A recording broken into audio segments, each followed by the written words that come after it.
Imagine standing beside the love of your life on your wedding day and suddenly his dead ex walks in wearing your exact wedding dress. What will you do? Sit back and relax while I tell you this story of what happened to a couple.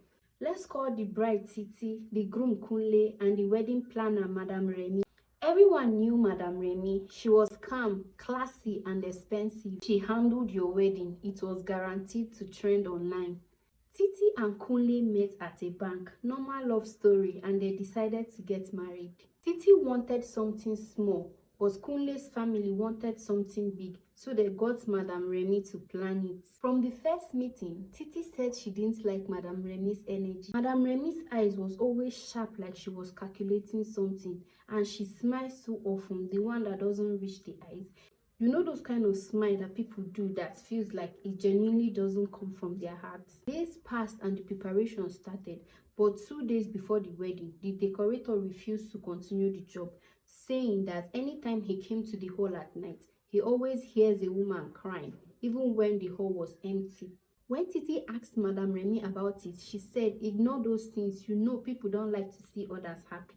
And Titi let it go. On the wedding day, everything looked fine at first. Everyone was happy. They were all waiting for preaching for the couples to take their vows, so they will all move to the reception. And just before the vows, the priest started sweating. He said he was feeling dizzy and needed to pause for a few minutes. And that was when she walked in, a tall, fair woman with a black veil covering her face. She was holding flowers, dead ones, and when she lifted up her veil, everyone was in shock. It was Amaka Kunle's ex-fiance, the one that died in a car accident 2 years ago. Kunle froze and Titi fainted. Before anyone could understand what was happening, Madame Remy quietly walked out of the hall and disappeared. Guests ran outside calling for her, but her car was already gone. When they checked her table, her phone was there, but her bag was empty. That night, Kunle couldn't sleep. He kept saying that Amaka came to his dream, asking him why he replaced her so fast. When Titi woke up in the hospital the next morning,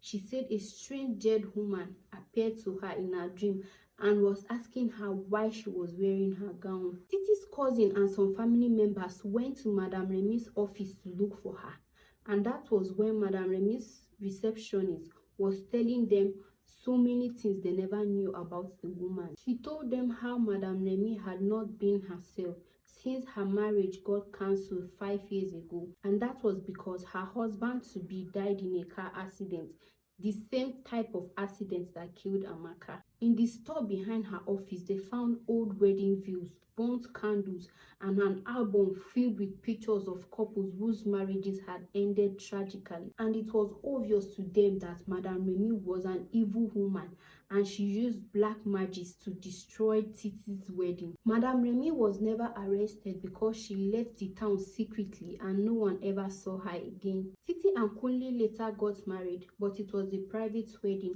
and no third party was involved in the planning or arrangements of the wedding.